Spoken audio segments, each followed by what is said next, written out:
Aktris Vanessa Angel dan sang suami, Febri Ardiansyah, dikonfirmasi meninggal dunia setelah terlibat kecelakaan tunggal di Tol Nganjuk, Jawa Timur.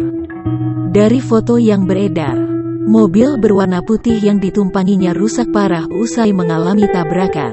Sebelum berita terkait kecelakaan tersebut beredar, Vanessa Angel sempat mengunggah Instagram Story sekitar 7 jam silam.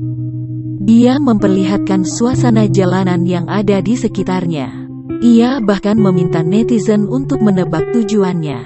Sementara itu, dalam unggahan selanjutnya Vanessa terlihat tengah berada di dalam mobil bersama sang suami, anak, serta pengasuhnya. Ia bahkan terlihat tersenyum ke arah kamera dan menikmati perjalanan tersebut. Berdasarkan keterangan Kabid Humas Polda Jatim, Kombes Pol Gatot Reply, sang aktris dan suaminya meninggal dunia setelah mengalami kecelakaan lalu lintas tunggal di Tol Nganjuk pada tanggal 4 November tahun 2011. Pukul 12.36 waktu Indonesia Barat. Sedangkan Bibi Ardiansyah memperlihatkan suasana di dalam mobil. Siapa sangka, unggahan itu ternyata menjadi postingan terakhir suami istri tersebut.